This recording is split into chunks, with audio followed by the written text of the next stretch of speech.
In the 1920s, American corporations were growing at a staggering pace.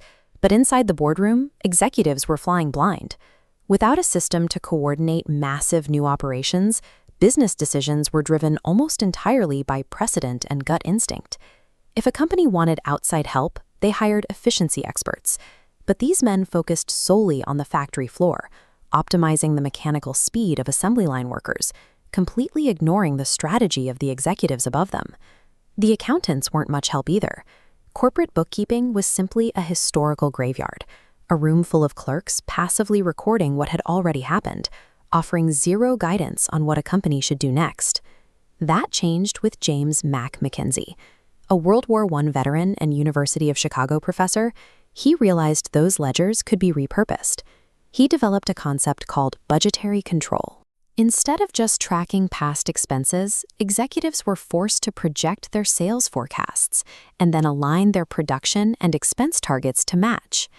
By providing a scientific tool to forecast future performance, McKinsey established the core value proposition that would sustain the management consulting industry. In 1926, McKinsey founded his own firm, but he faced an immediate problem. As a brilliant academic, he understood the numbers, but he lacked the natural charisma and interpersonal polish that the C-suite expected from an advisor.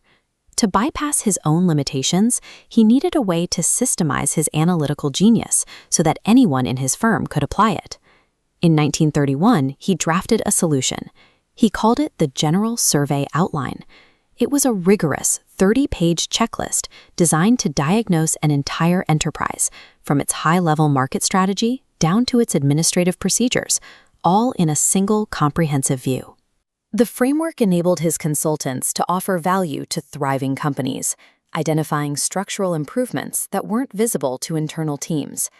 By codifying expert judgment into a 30-page process, McKinsey replaced the reliance on a single founder's intuition with a scalable methodology. Mack knew his intellect alone couldn't scale the firm. He needed partners who possessed the skills he lacked. To foster this collaboration, he stripped away traditional corporate hierarchy, insisting that his staff call him simply by his first name. In 1929, he found his operational counterpart in Tom Carney. Carney was warm, relatable, and deeply experienced in operations, providing the exact charismatic people skills that Mack was missing. Mack empowered Carney to build out the Chicago practice, where Carney pioneered the firm's highly effective advice plus action model. Consultants remained on site to execute the changes alongside the client, working everywhere from the boardroom to the shop floor.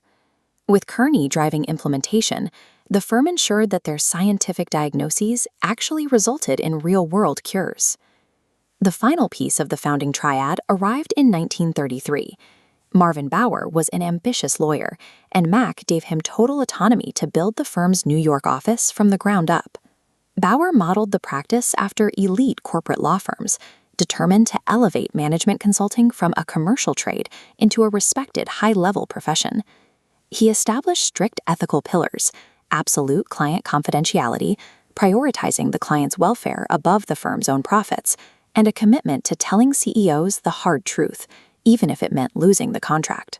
To maintain this standard, Bower instituted a rigorous up-or-out meritocracy, a system designed to attract and filter the top graduates from the country's best business schools. By trusting Bower to shape the culture, McKinsey secured an institution rooted in professional prestige, one that could sit confidently across the table from the most powerful executives in the world. In 1935, Mack made an extraordinary move. He stepped away from his consulting practice to become the CEO of Marshall Field's, a massive retail giant that was heavily bleeding money. He was going to put his own academic theories to the ultimate test.